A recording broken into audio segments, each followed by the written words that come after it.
그래서 오늘 그 첫 시간에 그리스의 고전 중의 고전이자 또 뭐 혹시 여러분 그 The Reader이라는 영화 보셨어요? The Reader?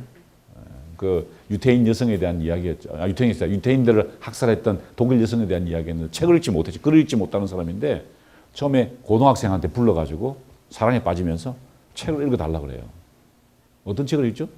바로 오디세이아를 읽습니다. 예, 들려주소서 뮤지 여신이요. 이러면서 쫙 시작되는 그 첫 구절을 탁 듣는 장면이 나오는데 감동적이죠. 왜? 그만큼 읽어보고 싶은 책들이라는 거죠. 너무너무 훌륭한 책들입니다. 그 책에 대한 내용을 오늘 제가 호메로스를 여러분께 소개해 드리겠습니다. 호메로스는요, 장님이었어요. 네, 그래서 보십시오. 눈을 감고 있죠? 눈을 보지 못했습니다. 이 사람이 얼마나 위대한 사람이었는지에 대해서는 뭐 이 그림이 보여줍니다. 이 그림이 뭐냐면요, 바티칸에 가시면은 그 서명의 방이라고 교황님의 서재입니다. 교황님의 서재인데요. 이 교황님의 서재의 양쪽을 전부 다 라파엘로라는 사람이 그렸죠. 아테네 학당이라는 그림입니다. 아테네 학당. 근데 이 그림을 한번 보셔야 돼요. 이 그림이 바로 호메로스가 얼마나 위대한 인물이었는가를 보여줍니다. 이 제품의 제목은 파르나소스산입니다. 여러분들 가실 겁니다. 델피입니다. 델피 신전에 있던 그 파르나소스산인데 제일 중앙에 아폴로가 음악을 연주하고 있죠. 그게 아폴로 신전이 있거든요. 그 옆에 보시면은 이 인물이 누구냐? 여기 있는 이쪽으로 한번 볼까요? 이쪽으로 확대하면은 이분이 누구냐면은 단테입니다. 단테. 신곡 쓴 사람 아시죠? 이탈리아의 대문호였죠. 이탈리아를 만든 사람입니다. 그런데 이분이 누구의 그림자에 가려져 있죠? 이분의 그림자에 가려져 있습니다. 누굽니까? 호메로스입니다. 그리스 사람이었죠. 장님이기 때문에 이렇게 잘 안 보니까 이렇게 하고 있는 거예요. 이 천하의 단테조차도 호메로스의 그림자에 가려져 있었다는 겁니다. 무슨 말인가? 여기가 이탈리아입니다. 그죠? 세종대왕 앞에 누가 서 있는 거와 똑같은 우리나라에서. 그죠? 그 정도로 탁월했던 그런 인물이었다는 거죠. 이 그림도 유명한 호메로스의 대관식이라는 작품입니다. 앵글레스가 그린 그림인데요. 보세요. 지금 최고 시인의 면류관을 씁니다. 그리스와 로마에서는요, 최고 시인들은 이렇게 월계수로 된 걸 다 이렇게 쓰게 되어 있습니다. 1년에 한 번씩 시상식을 하게 되어 있었죠. 여기 보시면은 두 명의 여인이 보입니다. 여기 주위에 있는 사람들이 전부 다 위대한 작가들입니다. 위대한 작가들. 그 위대한 작가들이 누구에게 신세를 졌다는 겁니까? 바로 호메로스에게 신세를 졌다는 거죠. 이 보시면은 이 두 권의 책을 썼다고 그랬죠? 일리아스와 오디세이아입니다. 그죠? 호메로스가. 자, 보십시오. 일리아스죠? 일리아스. 전쟁 이야기입니다. 전쟁 이야기이기 때문에 보시는 것처럼 칼을 들고 있죠. 여성이. 오디세이아는 어떤 내용이죠? 배를 저어서 고향으로 돌아갔던 이야기죠? 보십시오. 노를 들고 있죠? 그러니까 이 일리아스와 오디세이라는 두 권의 책으로 서양의 문학사를 이끌었다는 것입니다. 호메로스가 그만큼 중요한 인물이었다는 거죠. 바로 그 첫 번째 책 일리아스입니다. 일리아스. 이 책에 대해서 소개를 해드리겠습니다. 재밌어요. 되게 재밌는데 잔인합니다. 왜? 전쟁 이야기이기 때문에 그래요. 그리고 그 전쟁의 그 폭력성 앞에서 쓰러져가는 영웅들의 모습이 장렬하기도 하고 처참하기도 하고 불쌍하기도 하고 그 장렬한 장군들의 죽음을 바라보는 가족들의 아픔들, 눈물 납니다. 정말 그 어떻게 기원전 8세기에 이런 문이, 여러분 기원전 8세기가 언제냐면요, 이제 겨우 언어가 나왔다가 언어가 처음에 개발됐다가 암흑기를 거칩니다. 12세기쯤 돼서 암흑기를 거치고 8세기까지 그리스의 암흑기라 그래요. 그 암흑기가 끝나자마자 이 책이 쓰여졌습니다. 거의 최초로 쓰여진 언어가 발견되고 문자 체계가 발견된 다음에 암흑기를 거쳤다가 처음으로 나왔던 책이 바로 이 두 권의 책이라는 거죠. 거기에서 인간의 운명에 대한 이야기가 나옵니다. 제 1장 1절에 이렇게 시작됩니다. 제일 첫 구절이죠. 노래하소서 여신이여, 펠레우스의 아들 아킬레우스의 분노를입니다. 분노를. 핵심입니다. 핵심. 이게 정말 재밌는 거예요. 여러분, 이 일리아스와 오디세이아가 각각 단 한 단어로 설명할 수 있습니다. 이 일리아스는 분노에 대한 책이고 오디세이아는 고통에 대한 책입니다. 분노와 고통. 이게 주제입니다. 분노와 고통. 그 주제를 가지고 지금 이 주인공 아킬레우스의 분노에 대해서 설명을 하게 되는 거죠. 전쟁에 대한 이야기입니다. 전쟁했다는 이야기예요. 여러분 아마 다 대충은 들어보셨을 거예요. 전쟁이 어떻게 시작되었고 그 다음에 어떻게 끝난지에 대해서는 대충은 들어보셨습니다. 그런데 이 호메로스는요. 우리가 알고 있는 상식대로 글을 쓰지 않았습니다. 우리는 이렇게 생각하죠. 뭐 파리스의 사과가 어쩌고 저쩌고 해서 전쟁이 일어나가지고 전쟁을 해서 이렇게 해가지고 뭐 아킬레우스가 이기고 그 다음에 끝. 뭐 트로이가 점령되고 이제 그리스 연합군이 승리했다. 끝. 이렇게 될 것 같죠. 근데 그렇지 않습니다. 구조가요. 전혀 다르게 설명을 드리겠지만 구조가 전혀 다르게 문학적 장치가 이미 개발되었다는 것이죠. 자, 이 두 지역, 여러분이 가실 그리스 지역이죠. 그리스 지역이고, 그 다음에 여기가 트로이 지역입니다. 자, 그때도 말씀드렸다시피 이 흑해 지방에서 밀이 굉장히 생산됩니다. 가보시면은 그리스는요, 굉장히 척박한 땅입니다. 산인데요, 나무도 별로 없고, 그러니까 대리석 조각이 많이 발전된 겁니다. 우리나라는 대리석이 없죠. 다 나무입니다. 나무가 많으니까 나무 깎아서 집 지으면 돼요. 그게 없어요.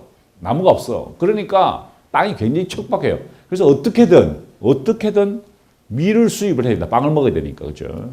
수입원이 어딜까요? 세 곳이었습니다. 흑해, 아니면 어딜까요? 이집트, 아니면 어딜까요? 저 이탈리아 남부 시칠리아였습니다. 그 세 군데서 가져오는 거예요. 왜? 그렇지 않으면은 식량이 모자라서 살 수가 없었습니다. 자, 그러니까 여기서 흑해 왔다 갔다 하니까 트로이가 뭘 했을까요? 관세를 받은 겁니다. 관세. 중간에서. 통관세를 받은 거예요. 그것 때문에 분쟁이 일어났을 것이다 라고 학자들은 추정을 합니다. 막 이 트로이가 계속 하니까 안 되겠다. 이거 정벌 해버려야 되자 하고 해서 그리스가 트로이를 공격하게 된 거죠. 그 영화를 아마 여러분 보셨을 거예요. 한번 보시기 바랍니다. 이 트로이라는 영화를 보시면은 이 아킬레우스의 분노에 대해서 잘 나타나 있죠. 그리고 그와 일합을 이루었던 헥토르입니다. 이 헥토르는 누구의 아들이죠? 프리아모스의 아들입니다. 트로이의 왕이었죠. 트로이 왕. 자, 이야기는 여기서부터 비롯되죠. 스파르타의 왕 멜레라우스가 아내였던 헬레나를 잃게 됩니다. 헬레나가 이 파리스, 그러니까 트로이의 왕자, 둘째 왕자한테 꼬임에 빠져가지고 혹은 사랑에 빠져가지고 가버리죠. 그랬더니 자기 형에게 이야기를 합니다. 아가멤논이라고요. 자기 그 형이죠. 그래서 하소연을 합니다. 그랬더니 이 아가멤논이 영웅들을 데리고 그리스 연합군을 이끌어서 이제 가서 정벌하는 이야기가 바로 이 호메로스의 첫 번째 책 일리아스의 기본적인 골격입니다. 하지만 문화적 장치는 다르죠. 여러분 아시는 그 파리스의 선택이라는 게 유명하죠. 세 명의 여신이 찾아와서 파리스에게 제안을 합니다. 제안을 하죠. 내가 전쟁에서 널 이기게 해주겠다라는 사람이 하나 있었고, 신이 하나 있었고, 내가 이 사람의 모든 지혜를, 통치권을 주겠다라는 사람도 있었고, 또 한 사람이 누구죠? 아프로디테가 어떻게 이야기합니까? 미인을 주겠다 그러는 거예요. 미인을 주겠다. 어떤 걸 선택하시겠어요? 이 파리스는 미인을 선택합니다. 이거 참 선택하기 힘든 주제인데, 이 파리스가 그 미인을 주는 선택을 함으로써 이제 갈등의 조짐이 시작된다. 그런데요, 이 일리아스의 이야기는 안 나옵니다. 이런 얘기 안 나옵니다. 간단하게 약간 언급되고 말입니다. 무슨 말이냐면은 이게 참 그 고전의 힘인 것 같아요. 그 이야기를 빠뜨리고도 해도 사람들은 그걸 다 상상을 하고요. 그죠? 그 다음에 이것을 근간으로 또 다른 이야기가 나온다는 겁니다. 계속 새로운 이야기가 나온다는 거죠. 그러니까 원 텍스트 밖에 있는 이야기들이 계속 사람들의 상상력을 자극한다는 것입니다. 고전을 읽는 이유가 뭘까? 바로 그런 상상력을 제공해 주기 때문에 그런 거죠. 한 텍스트를 읽고 또 다른 생각을 하게 됩니다. 그래서 이 사건이 이렇게, 여러분들 영화를 보시면 요새 그런 거 많이 나오죠. 예를 들어 스타워즈 보면은 하다가 히트를 치면 어떻게 됩니까? 그 앞에 이야기 나오죠. 프리퀄이 나오고 그 다음에 그 뒤에 이야기 나옵니다. 시퀄이 나오죠. 그죠? 그래서 계속 영화가 만들어져 나갑니다. 스타트rek도 그렇죠. 스타워즈도 그렇고 스타트rek이라는 영화도 보면은 요즘에는 어떻게 되냐면은 그 원래 미국에 상영했던 그 이전에 어떤 일이 있었을까라는 영화를 만들어내죠. 마찬가지입니다. 이것도 한 텍스트 속에 옛날 이야기, 뒤에 이야기들이 막 만들어지면서 거기에 뭐 비극이 들어가고 희극이 들어가고 막 이렇게 현상이 나타나는데 바로 그것이 그 문장입니다. 또 같은 이야기죠. 계속해서 그런 이야기가 나옵니다. 자, 그래서 이 헬레나와 파리스가 사랑을 하게 된다는 것입니다. 그러니까 다시 한번 말씀드리면은 미케네의 왕비였죠. 그리고 트로이의 왕자가 서로 사랑을 해서 이제 그리스를 떠나서 보시는 것처럼 상륙합니다. 이제 도착을 한 거예요. 도망간 겁니다. 사랑에 빠져가지고. 그랬더니 이 남편이 열이 받아가지고 막 이제 전쟁을 하러 이제 가게 됩니다. 그런데 누가 데려가야 되느냐? 누굴 데려가야 되냐? 바로 가장 용맹했던 아킬레우스를 데려가야 돼요. 그래야 전쟁에 이긴다는 신탁이 내려왔습니다. 그런데 그 아킬레우스의 어머니가 제우스를 찾아갑니다. 내 아들의 명예를 높여주소서. 여기서 중요한 단어가 나왔죠. 명예입니다. 그 애는 모든 인간들 중에서도 가장 요절할 운명을 가지고 왔다. 두 가지 단어가 나왔죠. 명예와 운명입니다. 자, 최초의 서사신이었던 호메로스가 무엇을 고뇌했을까요? 바로 운명을 걱정했습니다. 인간이란 도대체 무엇일까? 나는 도대체 어떤 운명을 가지고 태어나는 것일까? 인간은 어떻게 사는 것이 그 운명의 수레바퀴 위해서 명예를 지키는 것일까에 대해서 고뇌했던 겁니다. 이게 핵심 주제였어요. 그래서 첫 번부터 어머니가 아들을 위해서, 왜? 아들이 죽을 거라는 걸 알았거든요. 그래서 그 아들의 그 불쌍한 운명을 바라보면서 어머니가 어떤 생각을 했을까요? 야, 이 아이를 살려야 되는데 제우스의 도움을 청합니다. 명예롭게 죽을 수 있는 명예로운 운명은 어떻게 가능할까? 이렇게 이제 배경 설명을 해드렸는데 이 호메로스가 바로 처음부터 파리스의 심판부터 쭉 쓰는 게 아니고요. 여기서부터 이야기를 시작합니다. 여기서부터. 이 책이 생뚱맞게 여기서부터 이야기해요. 어떤 이야기냐면은 아킬레우스가 이렇게 집에 이렇게 앉아 있는데 열이 받는 일이 생겼어요. 왜냐하면 아가멤논 있죠. 연합사령군의 총사령관입니다. 이 총사령관이 이 여성을 자기 전리품이었어요. 자기 전리품을 가져가 버린 거예요. 왜 그러냐면은 아가멤논 전리품을 받았습니다. 여성들을 할당받았어요. 전쟁에 이기면은 상대편의 여성을 취하게 돼 있거든요. 그런데 그 여신이 자기가 아가멤논이 처한 그 여자가 누구냐면은 제사장이었어요. 제사장이 딸이었어요. 돌려달라 그래요. 그래서 돌려주고 안 그러면 전쟁이 진다는 돌려주고 자기는 여자가 없으니까 아킬레우스의 여자를 데려가 버렸습니다. 그랬더니 분노하게 된 거죠. 공정하지 않다는 겁니다. 왜 지가 대장이라고 우리 모든 걸 다 가져가냐는 거예요.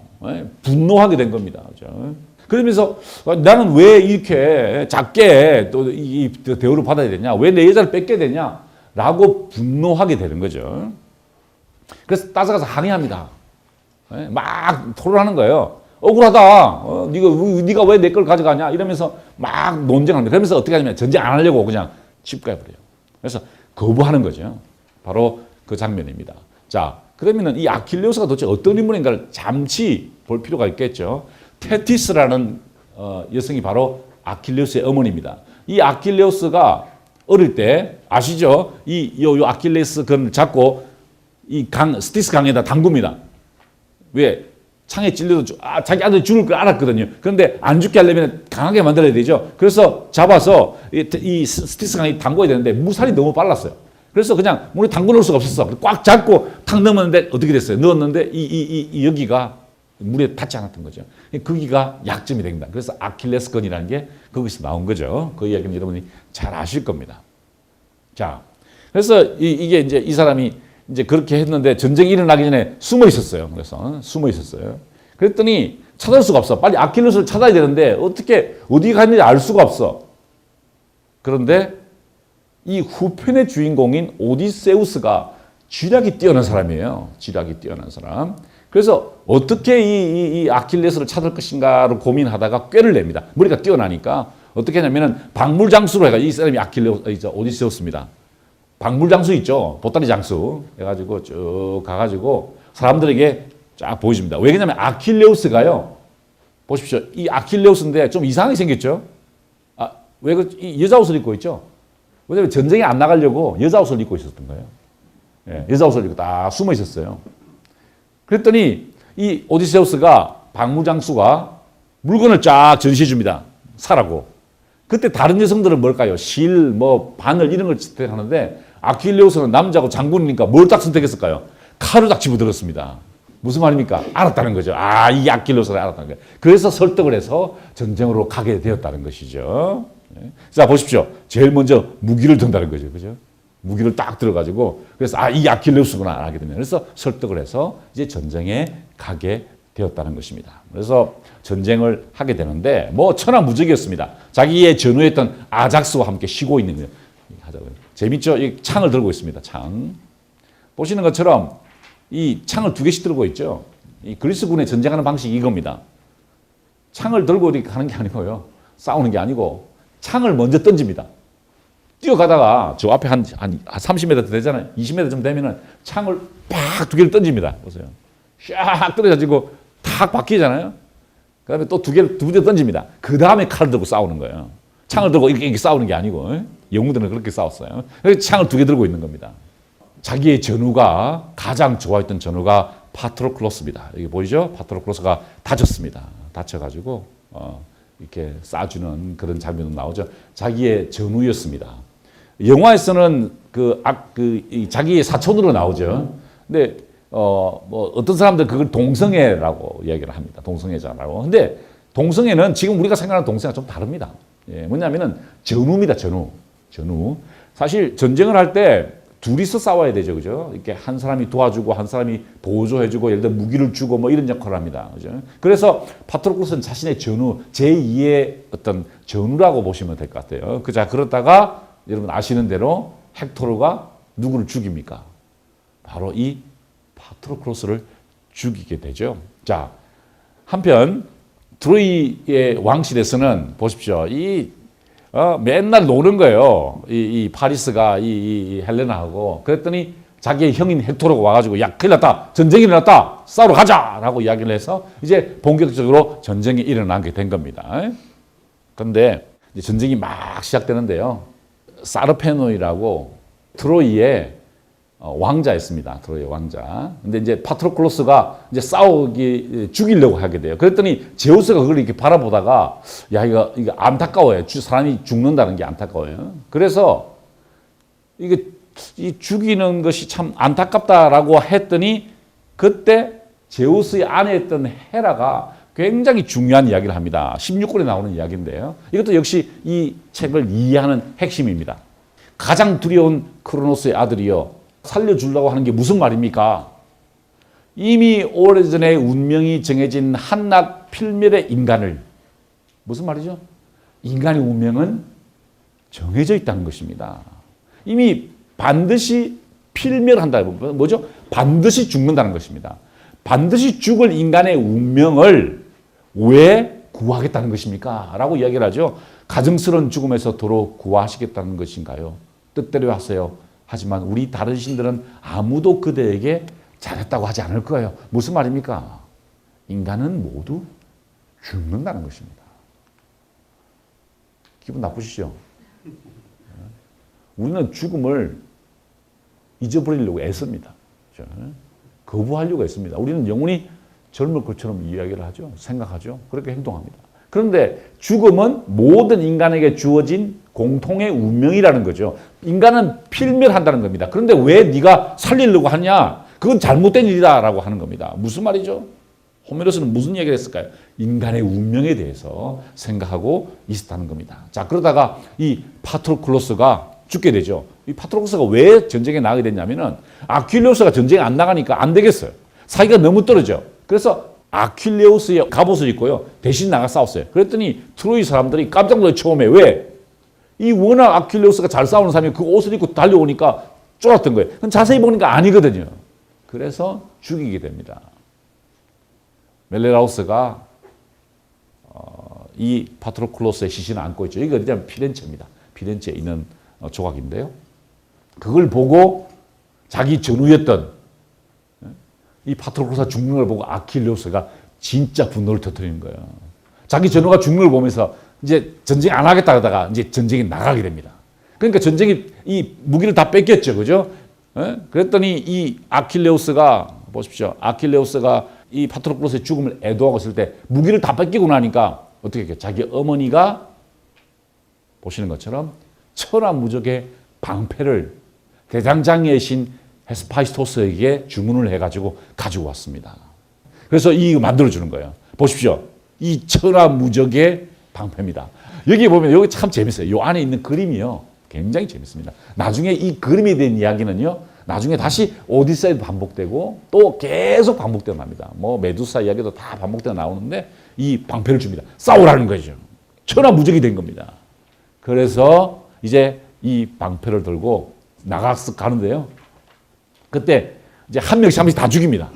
그때 이 리카온 왕자를 만나게 됩니다. 리카온 왕자가 누구냐면은 헥토르의 또 다른 배다른 사촌이에요. 배다른 형제예요. 그러니까 죽이려고 그러니까 이 리카온이 이렇게 얘기합니다. 야, 나는 헥토르의 친동생이 아니다. 이복 동생이니까 나 죽이지 말라. 살려달라 그래요. 그랬더니 이게 지금은 핵심입니다. 핵심. 아킬레우스가 저걸 죽이려고 다 하면서 하는 이야기입니다. 잘 보십시오. 어느 누구도 죽음을 피하지 못하리라. 자, 친구여, 그대도 죽을지어다. 왜 이다지도 비탄해하는가? 그대보다 훨씬 나은 파트로클로스도 죽었다. 그대는 보지 못하는가?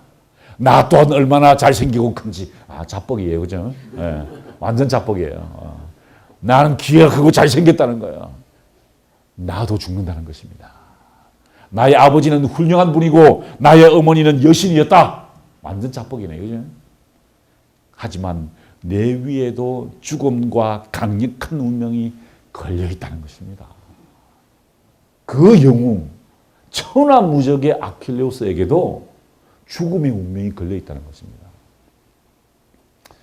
야, 우리가 어떻게 살아야 되느냐에 대한 이야기를 하는 거죠.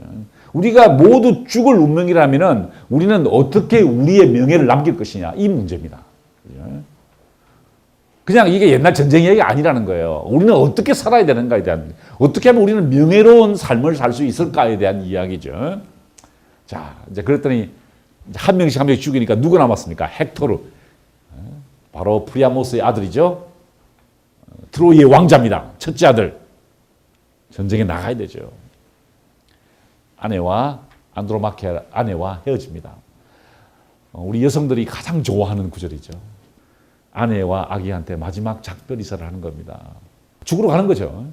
그때 이 안드로마케가 이야기하는 것, 그리고 남편이 아내에게 하는 이야기가 서정적입니다. 아들 잘 키워라. 내가 죽더라도 아들 잘 키워라 이거죠. 그러면서 이제 전쟁에 나가는 거죠. 떠납니다. 떠나니까 슬퍼하면서 남편의 승리를 기원하는 장면이죠. 그래서 전쟁 소리를 듣기 싫어가지고요. 그 싸우는, 남편이 싸우는 소리를 듣기 싫어가지고, 어디로 가냐면 방에 들어가서 바느질을 합니다. 그래서 전쟁을 하게 되는데, 보십시오. 아킬레우스가 당연히 이기죠. 승리를 쟁취했을 뿐만 아니라 모욕을 가합니다. 너무 분노했기 때문에. 왜 분노했을까요? 자기 친구의 프리아모스를, 파트로클로스를 죽였잖아요. 이 헥토르가 죽였거든요. 복수한 겁니다. 그냥 무자백에 죽입니다. 죽여가지고 그것도 그냥 풀어주는 게 아니에요. 마차에다 묶어가지고 이 성을요, 트로이 성을 두 바퀴 돌아다닙니다. 비지 돌아다닙니다. 이게 뭐냐면요. 그리스에서 여러분 이제 계속 공부할 텐데, 그리스에서 인간이 하지 말아야 될 게 세 가지가 있어요. 반드시 인간이 해야 될 게 뭐냐? 첫째, 신을 경배해야 됩니다. 그 인간의 모든, 신을 경배하지 않으면 그건 나쁜 인간이에요. 두 번째, 나그네를 환대해야 돼요. 왜? 제우스가 나그네로 돌아다닙니다. 나그네의 모습으로 돌아다녀요. 야, 여러분 성경에 보면은 왜 천사가 나그네의 모습으로 돌아다니는 게 있죠. 바로 거기서 나오는 이야기입니다. 굉장히 중요해요. 그래서 나그네를 환대해야 돼요. 세 번째, 진짜 중요한 겁니다. 죽은 자는 적절히 장례 지내고 적절하게 예의를 갖춰서 묻어줘야 됩니다. 화장을 하든 묻어주든 적절하게 해야 됩니다. 그런데 뭡니까? 시신을 유리한다는 것은, 이렇게 유린한다는 것은 있을 수 없는 일이죠. 모욕을 가합니다. 자, 그런데 그 장면을 지켜보는 저 위에 사람들이 있죠? 누굴까요? 바로 트로이의 백성들이 내려다봅니다. 프리아모스 아버지가, 네? 아버지가 아들이 저렇게 죽어가는 모습을 보면 어떨까요? 야, 그냥 졸도를 하는 거죠, 졸도. 자, 그러다가 밖에서 막 우는 소리가 들립니다. 우리 아들이 우리 죽었구나. 이렇게 할 때 그때 바느질하고 있던 안드로마케가 밖으로 나오죠. 밖으로 뛰어나와가지고 봅니다. 자기 남편이 죽어가지고 질질 끌려다니는 걸 보면 어떻게 될까요? 쓰러집니다. 이게 쓰러지는데요. 그 문장이 제가 이게 인용을 안 했는데 기가 막힙니다. 가장 서정적인 문장입니다. 그녀가 뒤로 자빠지는데요. 이렇게 자빠지는데 마치 슬로우 비디오처럼 보여요. 그 묘사를 했어요. 자빠지는데 그녀를 아름답게 장식하던 머리핀과 저 묶었던 것들이 바람에 날리는 거예요. 쫙 날리면서 떨어진다. 이야, 진짜 너무 아름다운 슬픈 장면이죠. 자, 그때 이 헥토르가 죽어가면서 하는 이야기를 보십시오. 이 아킬레우스를 향했어요. 아까 얘기 말씀드렸죠. 먼저 창을 던지자 그랬죠. 아킬레우스의 창이 탁 튕겨나가는 거예요. 뚫을 수가 없어요. 탁 튕겨나가는 거예요. 그랬더니 하는 이야기입니다. 아, 이제야말로 신들께서 나를 죽음으로 부르시는구나. 이제 사악한 죽음이 가까이 있고 더 이상 멀리 있지 않으니 피할 길이 없구나. 나 이제 죽었구나 이겁니다. 나는 이제 곧 죽는다는 거죠. 그렇다면 이것이 전부터 제우스와 제우스의 멀리 쏘는 아드님의 염원이었던가? 이게 내 운명이었던가? 하는 거죠. 그분들께서는 전에는 나를 기꺼이 도와주셨구만. 옛날에는 잘 도와줬다는 겁니다. 도와줬는데 이제는 운명이 나를 따라잡았고. 야, 여러분 이거 보십시오. 내가 운명을 먼저 가는 게 아니라 운명이 나를 따와서 잡았다는 거예요. 목덜미를. 목덜미를 잡아서 이제 끌고 간다는 겁니다. 그때 보십시오. 그러나 내 결코 싸우지도 않고 명성도 없이 죽고 싶지 않으니 무슨 말입니까? 나는 싸워야 한다는 것입니다. 후세 사람들도 들어서 알게 될 큰 일을 하고 나서 죽으리라. 자, 이게 호메로스가 여러분들에게 들려주고 싶은 이야기였습니다. 헥토르의 죽음을 통해서. 뭡니까? 우리는 모두 죽을 운명이라는 겁니다. 예? 죽을 운명입니다. 그런데 내가 운명이 내 목덜미를 잡고 끌고 갈 때 나는 그냥 끌려가지 않을 것이라는 겁니다. 후세 사람들이 우리를 기억하고 기념할 수 있도록 무엇인가 큰 일을 한번 해보겠다는 겁니다. 그냥 죽지 않겠다는 거예요. 내가 그냥 운명에 굴복하지 않겠다는 이야기를 하게 된 것이죠. 보십시오. 그의 시신을 질질 끌고 가면서 능욕을 합니다. 그 아버지가 프리아모스죠. 밤에 몰래 찾아옵니다. 왜?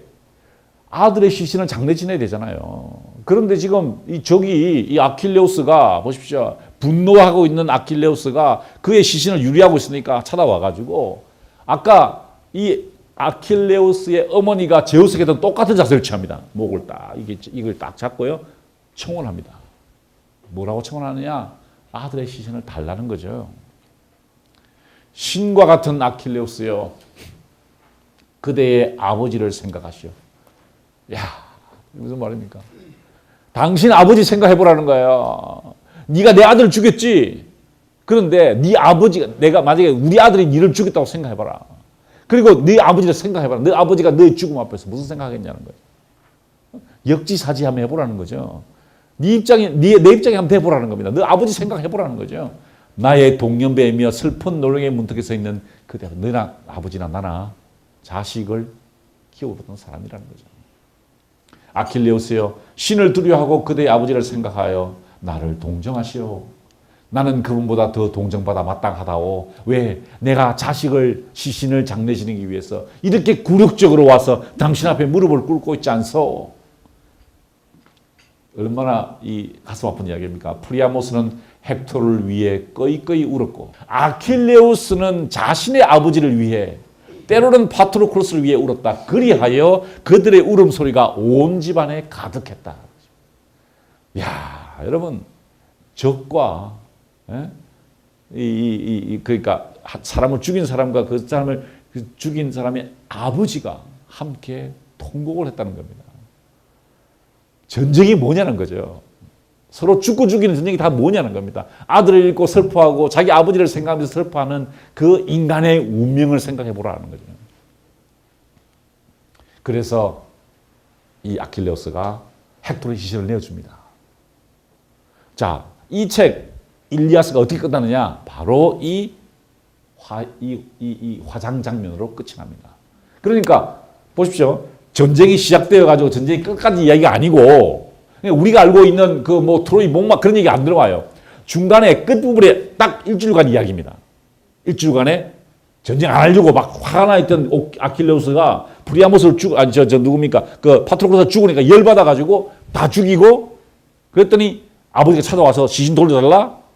그러니까 데려가서 장례 지내는 것으로 끝이 난다는 거죠. 이제 파리스가 열이 받았어요. 파리스가 자기 형이 죽으니까 화살을 쫙 쏘아가지고 바로 여기죠. 여기 아킬레우스가 바로 여기입니다. 아킬레스건에 딱 여기는 아까 테티스가 강물에 스틱스 강물에 안 담근 부분이죠. 잡고 있어야 됐으니까 그죠? 여기가 그래서 아킬레스건이라고 그렇게 하는 곳입니다. 자, 여러분 제가 이 말씀을 지난 시간에 들었는데 중요하기 때문에 한 번 더 보여드립니다. 아킬레우스가 이름이 무슨 뜻이냐? 아코스와 라오스라는 겁니다. 인간은 어떤 운명이냐면 죽음의 운명 앞에 노출되어 있다는 겁니다. 천하의 아킬레우스도 죽을 운명이고 그것은 슬프다는 겁니다. 그 죽음의 힘 앞에서 운명의 힘 앞에서 우리는 어떻게 명예로운 삶을 살 것인가 에 대한 것입니다. 우리에게 주어진 운명이 있습니다. 각자에게 주어진 운명이 있어요. 여러분들은 예를 들어 뭐 사업하시는 분들 변호사님들 계시고 공직에 계셨다가 지금 변호사님 하시는 분들 계시고 또 뭐 협회에서 일하시는 분들 촬영하시는 분들 이렇게 떠들어야 하는 이렇게 다 운명이 있어요. 음식을 갖다 주는 사람들 뭐 설거지하는 사람 호텔에 뭐 지배인 뭐 다 운명이 정해져 있습니다. 우리 모든 사람의 공통점은 뭐죠? 죽음이라는 것입니다. 다 죽는다는 거죠. 그러면은 우리는 어떻게 살아야 되는가? 명예로운 삶을 살아야 된다는 거죠. 명예로운 삶. 명예를 추구해야 되는 거예요. 후대 사람들이 우리의 이름을 기억하도록 살아야 된다는 것입니다. 나중에 내가 여기에 묻혀있을 때, 혹은 다른 데 묻혀있을 때, 사람들은 무엇을 나에 대해서 기억을 할까?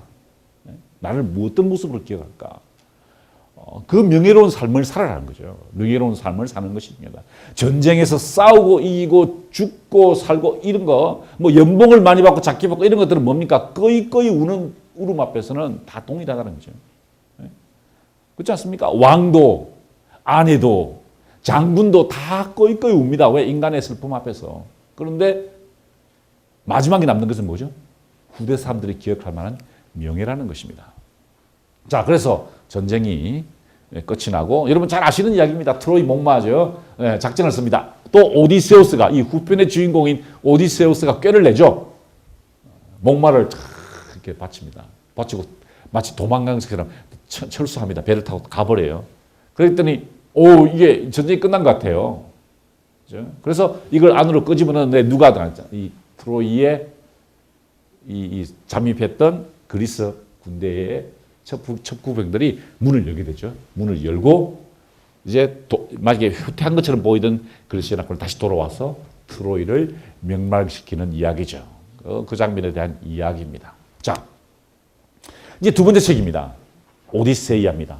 이게요 복잡해요. 오디세이아 그래 전쟁이 끝났다. 그죠? 전쟁이 끝났고 이제 오디세우스가 고향으로 돌아가는 거예요. 이타카 고향으로 자기 아내가 기다리는 고향으로 돌아가는 이야기라고 생각합니다. 그러면은 작년에 읽기 시작했죠. 전쟁이 끝이 났다. 이제 역전의 노장이었던 오디세우스는 사랑하는 부하들과 함께 고향으로 돌아가기 위해서 뭐 돛대를 올리고 배를 힘차게 저었다 이렇게 시작될 것 같은데 전혀 그렇지 않습니다. 그냥 다르게 시작해요. 또 여기서 호메로스의 뛰어난 문학성이 나오는 거죠. 제가 왜 9장부터 읽으라고 했느냐. 앞장에 1장부터 4장까지가 생뚱맞게 다들 어떻게 기대하십니까? 오디세우스의 모험 이야기를 기대하실 거예요. 바다를 어떻게 해쳤고 괴물과 어떻게 싸웠고 이런 게 나올 줄 알았는데 엉뚱하게 다른 이야기가 나옵니다. 1장부터 4장까지 누구에게? 그 아들 이야기입니다. 아들이 아버지를 찾아서 돌아다니는 이야기가 나오는 거예요. 참 재밌어요. 아버지가 보십시오. 트로이 전쟁이 10년 걸렸거든요. 그 다음에 이 오디세우스가 트로이에서 자기 고향 이타카까지 돌아오는데 10년 걸렸습니다. 20년 걸렸죠. 자, 그러면 몇 살입니까? 최소한 20살이죠. 그죠? 최소한 20살이 됐는데 아버지가 안 들어오니까 아버지를 찾으러 가는 거예요. 아버지를 찾아서. 아버지를 찾아서 아버지는 어떤 사람이었을까? 아버지는 지금 살아계시는 한 걸까?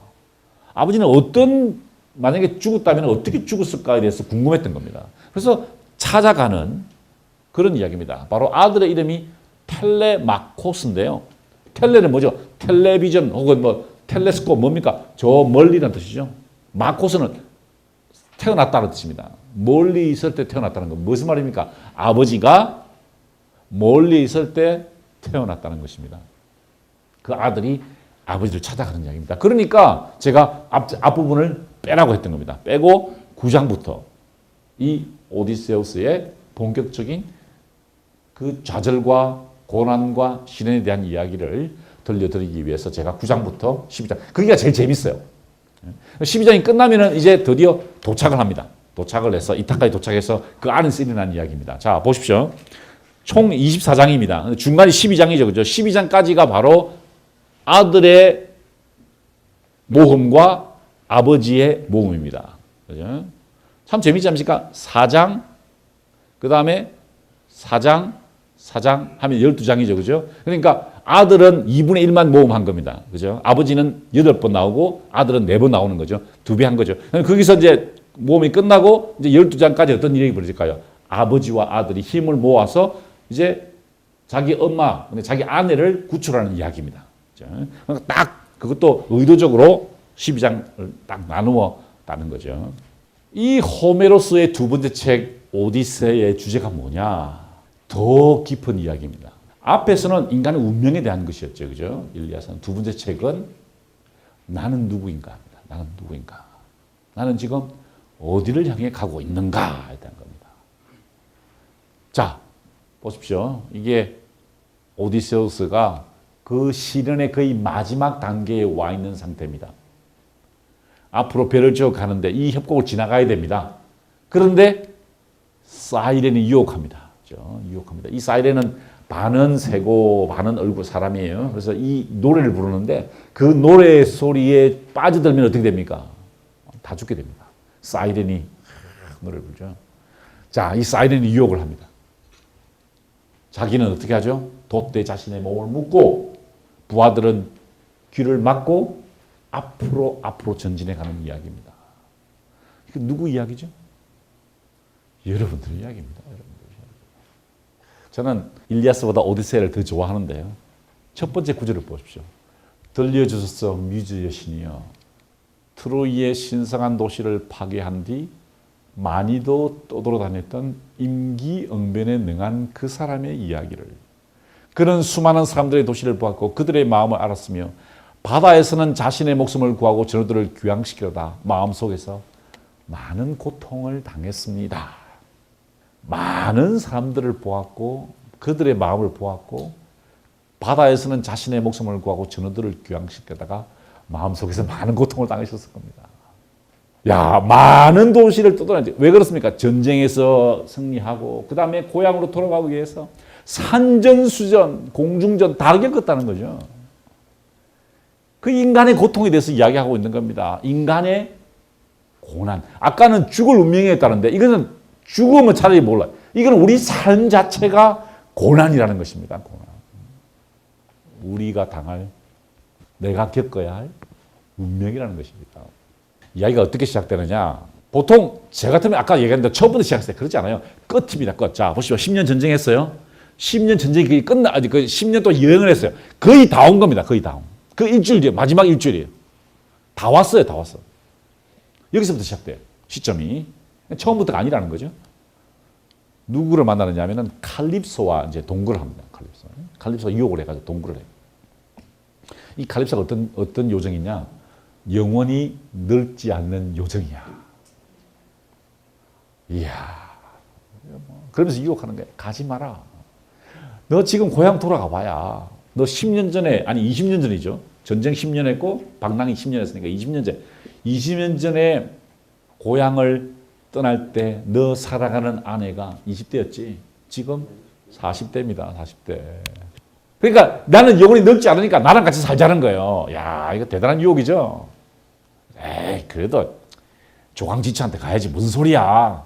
그랬더니 두 번째 오퍼를 합니다. 이거 진짜 거절하기 힘든 오퍼였어요. 뭔지 아세요? 너도 영원히 늙지 않게 해주겠다는 겁니다. 어떻습니까? 이런 유혹이 여러분에게 제안이 들어온다면 어떻게 생각하세요? 한번 생각해 보셔야 될 것 같죠, 그죠? 영원히 늙지 않는다는 거예요. 이야. 영원히 나랑 살자는 거예요. 이 젊음, 이 아름다움 속에 살자. 그런데 아니죠. 가야 됩니다. 배를 가다가 바로 좌초하게 되죠. 좌초해서 파이아케스 땅에 도착합니다. 남파 당에가 들어와서 그랬더니 또 뭡니까? 나그네를 환대해야 되죠. 그래서 보시는 것처럼 나그네를 그 공주가 환대하는 거예요. 환대해서 데리고 가서 집으로 가서 모욕을 시켜주고 몸을 닦아주고 나그네가 와서 재웠을지 모르기 때문에 그런 겁니다. 잔치를 보내주는 거예요. 잔치. 잔치가 뭐가 필요합니까? 음악이 필요하죠. 음악이 쫙 비파를 연주하는 가인이 등장했습니다. 가인 노래를 부르는 사람이죠. 그런데 보세요. 장님입니다. 장님. 무슨 말입니까? 호메로스의 자기를 등장시킨 거예요. 왜 영화에서도 보면 그 감독이 설정 나오잖아요. 그죠? 설정 나오는 거와 똑같은 겁니다. 설정 그때 이 오디세우스가 눈물을 흘리기 시작합니다. 왜? 이 가인이 노래를 불렀는데 트로이 성이 무너질 때 이야기였어요. 그걸 들으니까 옛날 전후 생각나는 거예요. 그래서 일어나서 눈물을 펑펑 씁니다. 자, 일리아스에서 눈물을 흘리지 않아요. 오히려 분노합니다. 하지만 후편 오디세이에서는 눈물을 흘린다는 거죠. 눈물을 흘립니다. 그랬더니 물어봅니다. 아니 자네 왜 이러는가? 그랬더니 말도 마십시오. 지난 19년 동안 전쟁이 끝나고 9년 8개월 동안 내가 겪었던 고난과 좌절에 대해서 말씀드리겠습니다. 라고 하면서 화면이 싹 흐려지고 옛날로 돌아가는 겁니다. 괴물을 만나게 된 거죠. 괴물. 야, 이 괴물이요. 거인인데 양을 키우는 거울이에요. 괴물은 원래 외눈박이입니다. 눈이 하나밖에 없어요. 그게 여러분의 상사일 수도 있고 여러분의 부하 직원일 수도 있고 여러분의 아내일 수도 있고 여러분의 남편일 수도 있죠. 외눈박이입니다. 그런 괴물은 외눈박이. 조심하셔야 돼요. 여러분이 만약에 외눈박이가 되면 괴물이 되는 거예요. 외눈박이 된다는 게 무슨 말입니까? 이게 입체적으로 보지 못한다는 거죠. 사물을 입체적으로 보지 못하고 현실 판단이 떨어지면 괴물이 된다는 거죠. 자, 이 괴물이요. 엄청나게 치즈도 많고 막 동굴 속에 가둬놨는데 이 부하들이요. 이 오디세우스 부하들이 싹 들어가 보니까 와 뭐가 많은 거예요. 막 먹었어요. 신나게 먹고 야 이 되게 부자 모양이다. 우리가 손님이니까 우리 손님 대접을 해달라. 아까 말씀드렸죠. 손님이니까 손님 대접을 해달라고 했는데 이 괴물이 어떻게 합니까? 부하들을 잡아다가 뜯어먹습니다. 산채로 막 뜯어먹는 거예요. 그랬더니 그래서 너블이 자고 있었어요. 그랬더니 이 오디세우스가 죽이려고 딱 보니까 죽을 수도 있었어요. 자고 있었기 때문에 딱 죽이면 됩니다. 근데 죽이면 안 돼요. 왜 안 될까요? 동굴 입구를 막고 있는 큰 돌을 인간의 힘으로는 치울 수가 없습니다. 반드시 이 괴물이 치워야 돼요. 그래서 이걸 죽이지도 못하고 살리지도 못하는 애매한 순간에 노출되죠. 여러분도 사시다 보면은 경영을 하시다 보면 그런 상황들이 있죠, 그죠? 요걸 확 자르지도 못하고 안 자르지도 못하고, 이걸 이렇게 할 수도 없고 저렇게 할 수도 없는 아주 애매한 상태에 노출되죠. 바로 그 상태를 이야기하는 겁니다. 그때는 어떻게 해야 될까요? 자, 보십시오. 술을 먹이는 거예요. 먹이가 취하게 만드는 거예요. 비틀비틀하니까 아시죠? 바로 눈을 찔러버린 거예요. 외눈방이니까 한 번만 찌르면 되겠죠, 그죠? 팍 찔렀던 거예요. 그랬더니 이 괴물이 막 발광을 합니다. 막 치다가 문 입구에 가가지고 저 문 막고 있던 돌을 치워버려요. 근데 지나가면 죽입니다. 어떻게 할까요? 이 오디세우스가 그 위기를 구출하기 위해서 양 3마리에 부하 1명씩을 붙입니다. 그래서 빠져나가는 거예요. 근데 이 괴물은 뭡니까? 눈이 안 보이니까 등만 만져보는 게 등만. 예? 내 양들이구나 하는 게 싹싹 끄집어내는 거예요. 예? 싹싹 끄집어. 자신도 빠져나갑니다. 뭡니까? 임기응변의 지혜를 이야기를 하는 거죠. 위기를 극복해가는 영웅의 지혜를 말합니다. 그러다가 보시는 것처럼 쓸데없는 짓을 합니다. 쓸데없는 짓을. 어떤 짓을 하느냐? 그냥 가면 될 텐데 괜히 자랑질을 합니다. 자랑질. 아유, 바보야. 나 여기 나왔는데 우리 여기 다 나와 있지. 그랬더니 그러면서 열이 받아가지고 돌멩이를 막 집었던 제가 여러 명이 죽게 돼요. 무슨 말입니까? 경거망동하지 말라는 거죠. 업적을 냈더라도 조용히 입 다물고 가라는 겁니다. 예? 성과를 냈다고 내가 막 이거 성과 냈다고 막 이렇게 하지 말라는 거예요. 그냥 조용히 가라는 거죠. 자, 바로 여기가 그 전설이 나왔던 곳이 바로 여기입니다. 제가 가는 비행기에서 찍은 사진인데 여기서 그 전설이 나와서. 자, 이 오디세우스의 각오를 한번 들어보십시오. 나는 이미 노을과 전쟁터에서 많은 것을 겪었고 많은 고생을 했소. 그러니 이들 고난에 이번 고난이 주가 될 테면 되라지요. 무슨 말입니까? 나는 지금까지 엄청난 시련을 겪어왔다는 겁니다. 그러나 또 다른 시련이 닥쳐도 나는 그것을 견디겠다는 거죠. 이게 여러분 고전의 힘입니다. 고전의 힘이 견디겠다는 겁니다. 그것을 뭐라고 그러죠? 아모르 파티입니다. 오늘의 주제입니다. 자신의 운명을 사랑해야 된다는 것입니다. 아까는요, 일리아스에서는 자신의 죽을 운명에 대해서 열심히 명예를 쌓는 노력을 해라라고 했는데 여기서는 뭐냐면은 그러한 운명 자체를 사랑하라는 겁니다. 그대가 그대의 잘 지은 집에 가서도 얼마나 많은 고난을 참고 견뎌야 될지 내가 말해주겠다. 요정이 예언을 하는 거예요. 그대가 떠돌아다니다가 왔다는 말 하지 마라. 그대는 오히려 남자들의 행패를 감수하며 많은 고통을 묵묵히 견디도록 하라. 묵묵히 견디도록 하라. 고난과 좌절이 있을 때 굴복하지 말고 그 고난을 묵묵히. 왜 그럴까요? 그것이 우리들의 운명이다라는 것입니다. 자, 제가 제일 좋아하는 구절이죠. 참아라 나의 마음아, 너는 전에 키클롭스가 너의 전우들을 먹어치울 때 이보다 더 험한 꼴을 참고 견디지 않았던가. 제가 이 구절은요, 저에게 어려움이 닥치면은 이 구절을 외웁니다. 참아라 나의 마음아, 너는 전에 키클롭스가 너의 전우들을 먹어치울 때 이보다 더 험한 꼴을 참고 견디지 않았던가.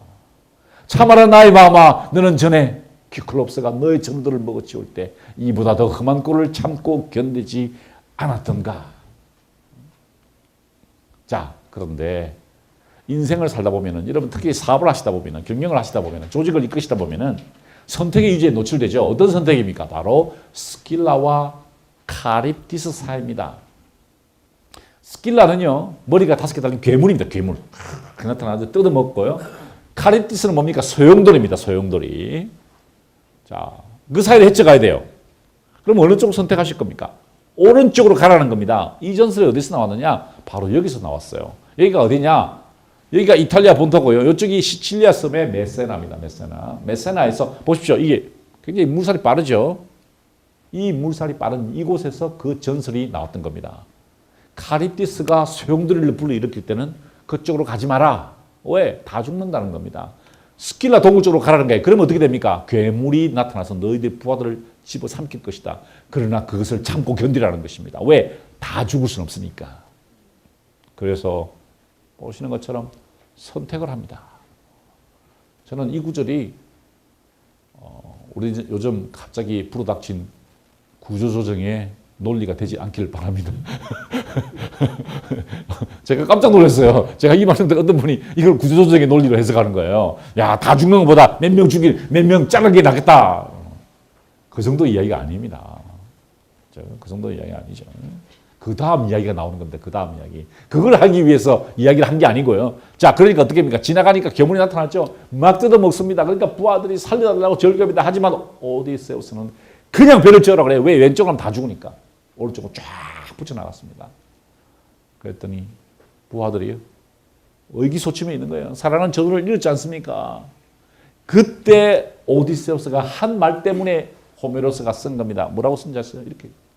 전우들이여, 생각하건대 이번 일도 언젠가는 우리에게 추억이 될 것이요. 그렇죠, 여러분. 여러분에게 닥쳤던 시련과 좌절, 어려움과 도전, 지금 생각하니까 다 추억입니다. 그러니까 지금 우리에게 어떤 시련과 좌절과 도전이 있다 그러면 그것도 언젠가는 우리에게 추억이 될 것이라는 거죠. 자, 이게 바로 이타카입니다.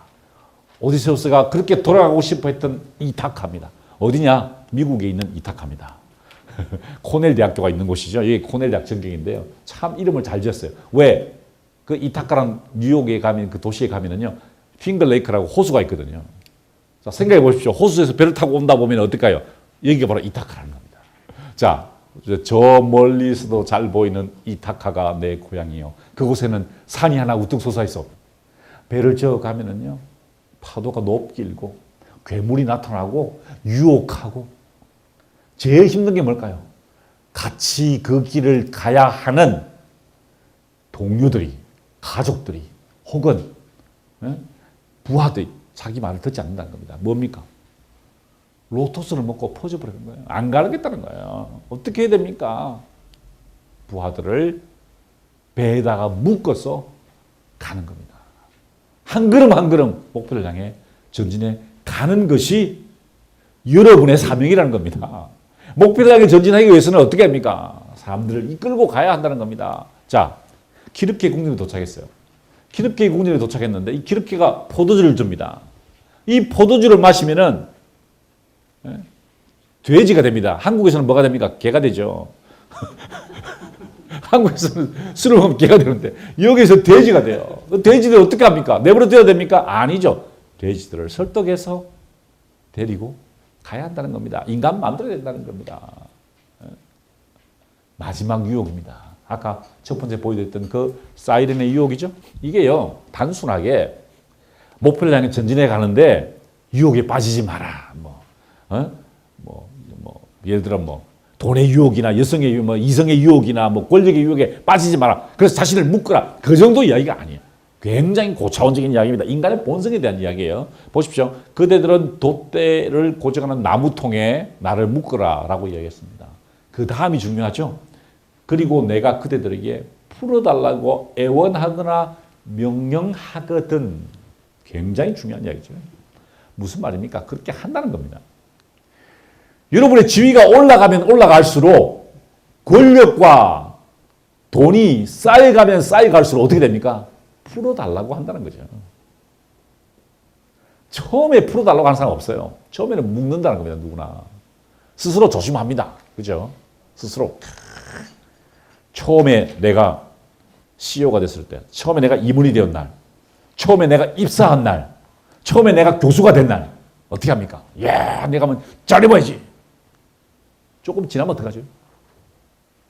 풀어달라고 한다는 거예요. 그렇죠? 풀어달라고. 이야, 최근에 어느 학자가 만났는데 대단히 훌륭한 책을 썼어요. 이야, 근데 보니까 학교가 바뀐 거예요. 그 교수님 아니십니까? 아, 예, 사정이 있었어요. 대단히 훌륭한 학자예요. 그래서 내가, 그러시냐고 말았어요. 근데 어떤 분이 저한테 와가지고, 교수님 그거 하세요. 왜? 저분이요, 자기 학교에서 성추행해가 잘렸대요. 그래서 옮긴. 그럼 무슨 말입니까? 그렇게 훌륭한 사람이, 그렇게 탁월한 연구를 하는 사람이 어떻게 했을까요? 처음에 연구를 잘했겠죠. 지금은 잘해요, 지금도. 그런데 어떻게 됩니까? 점점 실력이 쌓이고 그러면 어떻게 됩니까? 세상 사람들 어떻게 보여요? 우습게 보이는 거죠. 대학원생들, 학생들 우습게 보이는 거죠. 내가 학위 주는데 말이야, 네가 내 말 안 들어? 이리 와봐. 그러다가 사이렌의 유혹에 넘어가는 거예요. 그걸 경계해야 된다는 겁니다. 나무이죠, 나무. 나무 밑둥을 잘랐어요. 그걸 침대로 썼거든. 그 이야기를 누가 할까요? 그 두 사람밖에 모르는 거 아니에요, 침대. 부부의 침대는 엄밀한 거 아닙니까? 그러니까 딱 알아보는 거예요. 아, 이게 내 남편이고 내 아내구나. 라고 해서 만나는데 마지막에 이제 해피엔딩이죠. 그런데 여러분, 그 대사를 보십시오. 이게 참 모질어요. 호메로스가 너무 잔인해. 이렇게 이야기합니다. 남편의 아내에게 20년 만에 만났어요. 여보, 우리는 아직 모든 고난의 끝에 도달한 것이 아니요. 앞으로도 헤아릴 수 없는 많은 노고가 있을 것이고 그것이 아무리 많고 힘들더라도 나는 그것을 모두 완수해야 하고 목표에 도달했습니다. 그런데 앞으로도 더 많은 노고가 있을 것이다. 보시는 것처럼 108명의 구원자를 물리치고 해피엔딩으로 이야기가 끝이 납니다. 자, 여러분 보십시오. 이 호메로스의 제자가 누구였을까요? 소크라테스였습니다. 그리스 사람이었죠. 이 사람이 어디로 가죠? 여기로 갑니다. 우리가 처음 보았던 델피. 뭘 봅니까? 너 자신을 알라. 그 얘기를 보게 되죠. 스티브 잡스가 소크라테스와 오후를 함께 할 수 있다면 애플 점프를 걸겠다. 이게 무슨 말입니까? 바로 이 일리아스와 오디세이를 했던 이야기죠. 뭡니까? 당신은 누구인가에 대한 성찰을 하는 거죠. 자, 일리아스의 주제가 뭡니까? 나는 유한한 존재다. 죽을 운명이라는 겁니다. 영웅들도 모두 죽음과 마지막 운명을 정하지 못했어요.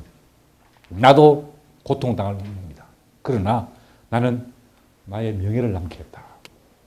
1편 일리아스가 나는 나의 명예를 남기겠다. 두 번째, 나는 내 운명을 사랑하겠다는 것입니다. 이것이 바로 우리가 오늘 첫 번째 공부했던 그리스의 정신이었습니다. 뭘까요? 아모르 파티입니다. 아모르 파티. 여러분의 운명을 사랑하시고 열심히 명예를 남기기 위해서 살아가시는 것입니다. 자, 이것이 오늘 제가 첫 시간에 해드린 호메로스의 세계였고요. 그 다음 시간이 두 번째 과제입니다. 헤로도토스의 역사입니다. 아, 기대가 되시죠, 여러분? 아예 안 읽으시려고 작성을 하셨죠, 지금? 자, 그래서 과제를 드립니다. 영화 300을 보고 오십니다. 300. 1편과 2편이 있습니다. 그죠? 영화 300. 꼭 보셔야 됩니다. 꼭 보셔야 돼요. 302편. 1편과 2편. 싸우는 거 있잖아요, 300. 바로 그 이야기가 이야기입니다. 이 이야기예요. 그걸 가지고 이걸 만든 겁니다. 이걸 가지고 그걸 만든 거예요. 그러니까 반드시 보고 오셔야 돼요. 여러분, 내가 읽으라고 제가 핵심 내용을 설명드릴게요. 대단히 훌륭한 책입니다. 최초의 역사입니다. 이게 뭐였죠? 최초의 서사시. 이게 최초의 역사입니다. 그래서 책 이름이 뭐죠? 역사입니다. 헤로도토스 역사. 어떤 역사죠? 페르시아 전쟁입니다. 페르시아의 크세르크세스가 그리스를 공격하는 거죠. 테미스토클레스와 레오니다스가 그것을 방어합니다. 전쟁은 위기를 낳죠. 위기 속에서 누가 탄생합니까? 영웅이 탄생합니다. 리더십이 탄생하는 거예요. 그죠? 영웅들이 위기를 극복해 가지 않습니까? 데모스토클레스와 페리클레스, 나중에 나올 사람인데 어떻게 그 위기를 처했던 그리스를 구하는지에 대해서 제가 이 헤로도토스의 역사를 통해서 설명을 드립니다. 첫 번째 주제, 행복이란 무엇인가에 대한 질문합니다. 재밌죠?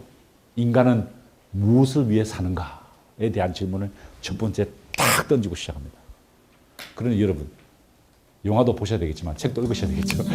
여러분도 행복을 추구하시는 거 아니에요. 자, 그럼 오늘 강의를 마치도록 하겠습니다. 감사합니다.